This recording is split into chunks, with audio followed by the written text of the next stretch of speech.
Hello everyone, welcome to SQ Digital Classes. Myself Mr. Sachin Chaurasia, Assistant Professor, Department of Management. आज का हमारा subject है financial accounting, जिसके अंतर्गत हम पढ़ेंगे जनरल एंट्रीज। सबसे पहले हम देखेंगे अकाउंटिंग के फादर कौन होते। Lucas Pacioli was a financial friar born in Borgo San Sepolcro in what now northern Italy in 4046 or 4047.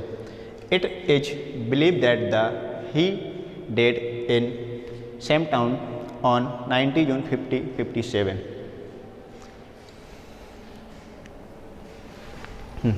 Double entry rules.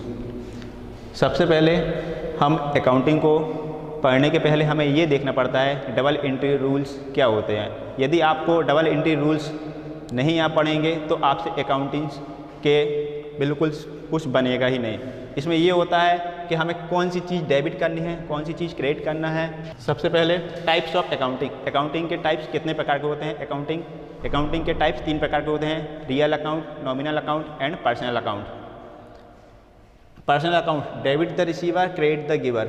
यदि कोई वस्तु हमारे पास आ रही है तो उसको हम डेबिट करेंगे, यदि हमारे पास से कोई चीज़ जा रही है उसको हम क्रेडिट करते हैं। Real account debit what's come in, credit what goes out. यदि हमारे पास कोई चीज़ आ रही है उसको हम डेबिट करेंगे, यदि हमारे पास से कोई चीज़ जा रही है उसको हम क्रेडिट करते हैं। नॉमिनल अकाउंट में debit all expenses and losses and credit all the income and gains. यदि हमें कोई एक्सपेंसेस एंड लॉसेस हो रहे हैं तो उसको हम डेबिट में मेंशन करते हैं। यदि हमें कोई income and gains other sources से जो इनकम हो रही है उसको हम क्रेडिट में मेंशन करते हैं। What is the general in accounting? Accounting is general is a detailed account that the record all the financial transaction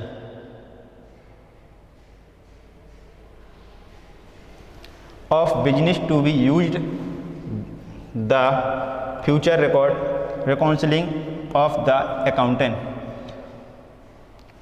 and the transfer of information to official accounting record such as a general ledger।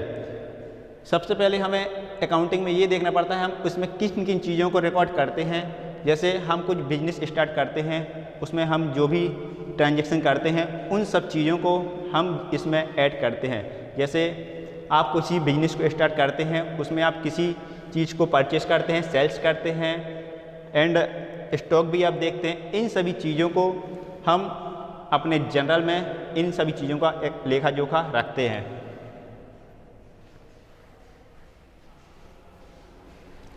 Division of goods account. अब हम ये देखेंगे कि हम goods को कितने parts में divide कर सकते हैं।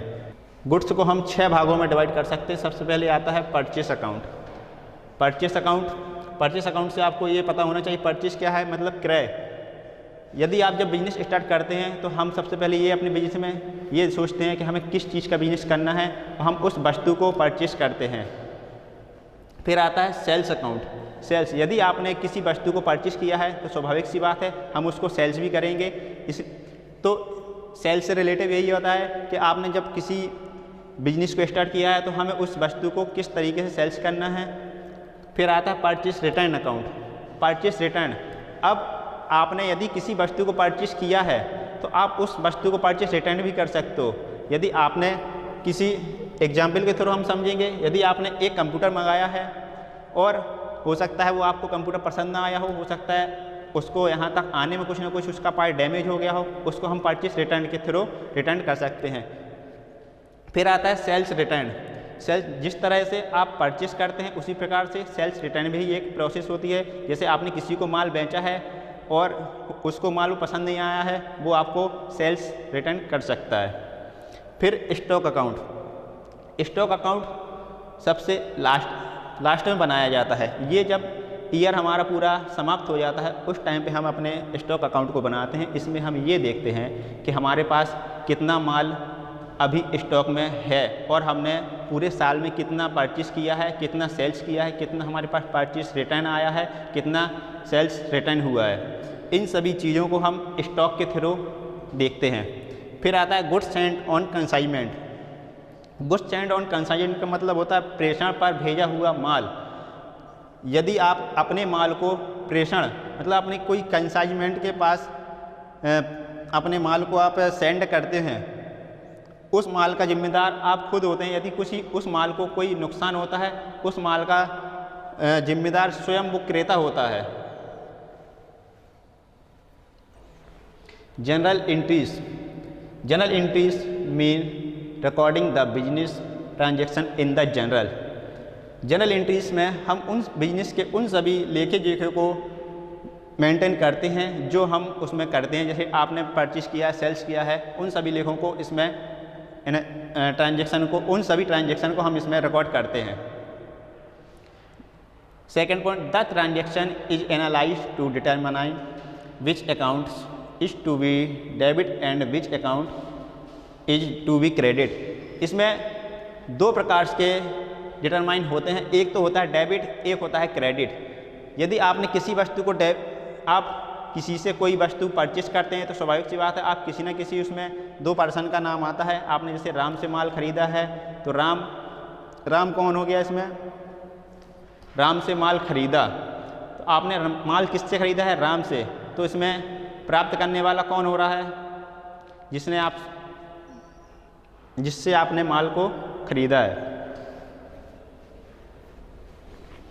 The proforma of general is so us followers.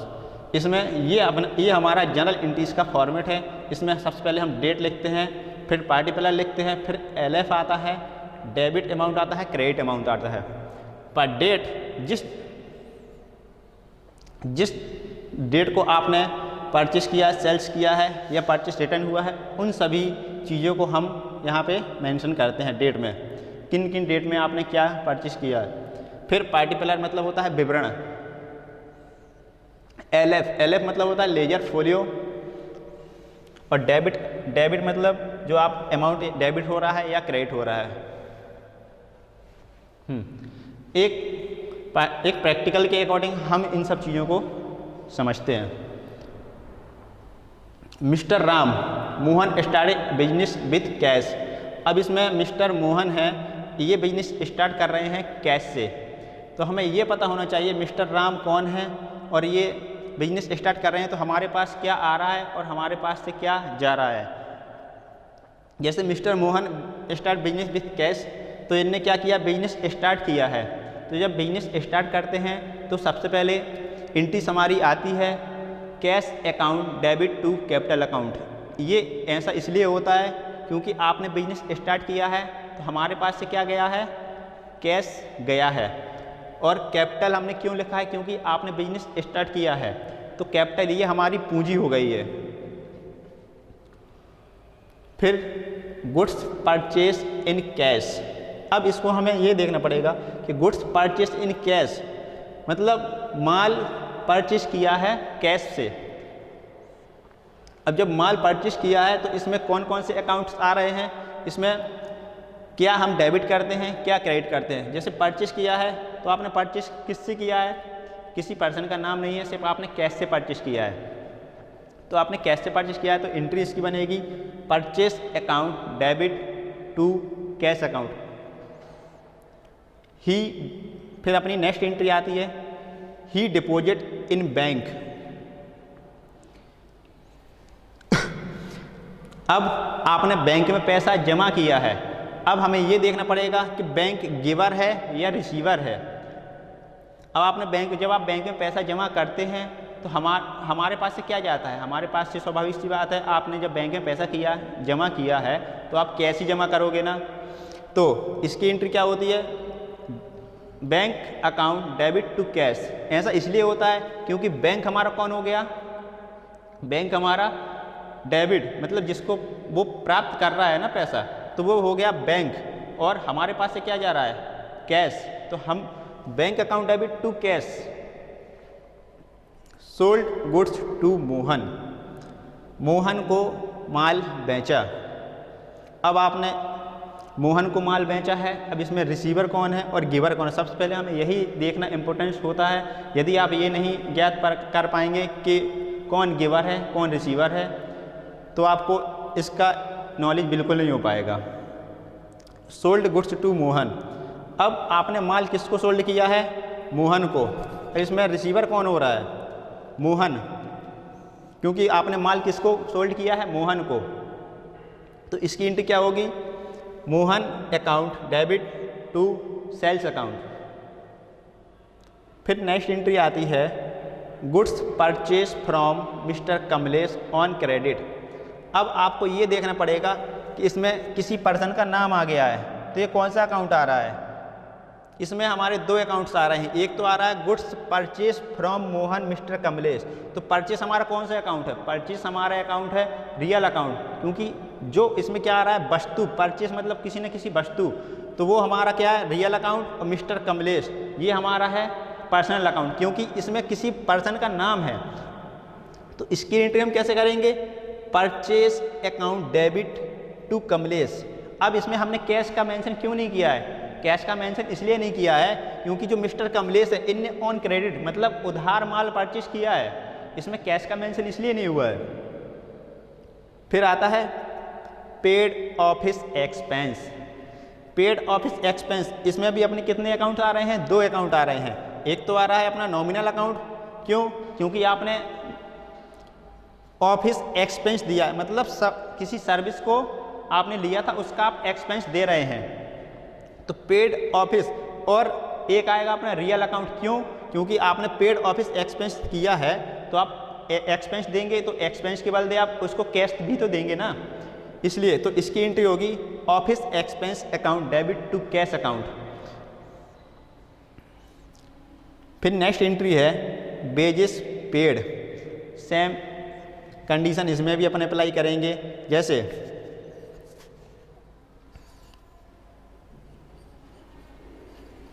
Paid wages. अब आपने वेजेस पेड किया है तो इसमें भी अपने कितने अकाउंट्स आ रहे हैं? दो अकाउंट्स। एक आ रहा है अपना रियल अकाउंट और एक आ रहा है अपना नॉमिनल अकाउंट। अब नॉमिनल अकाउंट में क्यों आ रहा है? क्योंकि आप क्या कर रहे हैं? सर्विस। आपने क्या किया? वेजेस, आपने उससे सर्विस ली है। जब आपने उससे सर्विस ली है तो आप क्या करेंगे? ये आपकी हो गई सर्विस। और रियल अकाउंट क्यों आएगा? क्योंकि आपने क्या किया है? कैश। आपने उसको सर्विस के बदले आपने उसको कैश दिया है। तो वेजेस पेड में एंट्री क्या होगी? Wages account debit to cash account, इसलिए इसमें दो अकाउंट्स आ रहे हैं। Receive commission. अब हमें ये देखना है रिसीव कमीशन, तो ये हमारे इसमें भी हमारे दो अकाउंट्स आ रहे हैं। एक अकाउंट आ रहा है नॉमिनल अकाउंट, एक अकाउंट आ रहा है कैश रियल अकाउंट। अब रियल अकाउंट इसमें क्यों आ रहा है? क्योंकि रिसीव कमीशन। अब इसमें आपको क्या हो रहा है? कमीशन रिसीव हो रहा है ना। जब कमीशन रिसीव होता है तो हमारा ये कौन सा अकाउंट होता है? ये होता है नॉमिनल अकाउंट, क्योंकि जितनी भी इनकम्स एंड अदर सोर्सेज से हमें जो इनकम प्राप्त होती है उसको हम कहाँ मेंशन करते हैं? नॉमिनल अकाउंट में। अब इसमें हमें क्या हो रहा है? कमीशन प्राप्त हो रहा है ना। जब हमें कमीशन प्राप्त होता है तो हमें क्या मिलता है? कैश मिलता है। तो ये हो गया कैश। और इसमें हम क्या हो रहा है? हम कमीशन का हमें किसी सर्विस के बदले हम कैश प्राप्त हो रहा है, तो इसकी एंट्री बेसिकली बनेगी commission receive account, cash account debit to commission receive account, क्योंकि हमें कमीशन रिसीव हुआ है ना। Sold goods to Ram. अब आप इस एंट्री को देख, सोल्ड गुड्स टू राम, आपने क्या किया है? राम को माल बेचा है। जब आपने राम को माल बेचा है तो इसमें कौन कौन से अकाउंट्स आ रहे हैं हमें सबसे पहले ये देखना है। तो एक तो इसमें आ रहा है पर्सनल अकाउंट, एक आ रहा है रियल अकाउंट। रियल अकाउंट क्यों आ रहा है? रियल अकाउंट इसलिए आ रहा है क्योंकि हमने इसमें गुड्स को सोल्ड किया है। जब हमने गुड्स को सोल्ड किया है तो गुड्स हमारे किसके अंतर्गत आता है? ये आता है हमारे रियल अकाउंट के अंतर्गत। और राम को आपने सोल्ड किया है। राम क्या है? एक पर्सन है। तो बेसिकली इसकी एंट्री कैसे बनेगी, आपने सोल्ड किया है ना, तो राम कौन हो गया इसमें, रिसीवर हो गया, तो Ram account debit to sales account. फिर नेक्स्ट एंट्री आती है पेड कैश टू सुधीर। अब इसमें क्या हो रहा है, इसमें भी हमारे दो अकाउंट आ रहे हैं, एक आ रहा है सुधीर जो हमारा कौन सा है, पर्सनल अकाउंट है, एक आ रहा है कैश जो हमारा रियल अकाउंट में आता है। अब आपने क्या किया है, सुधीर को कैश पेड किया है, आपने हो सकता है सुधीर से कोई सर्विस ली हो या आपने उसको माल बेचा, उसका वो पैसा आपको दे रहा है, तो पेड कैश टू सुधीर। अब आपको पैसा प्राप्त हो रहा है, सुधीर के पास से पैसा जा रहा है, तो इसकी एंट्री क्या होगी, पेड कैश, मतलब cash account debit to Sudhir account.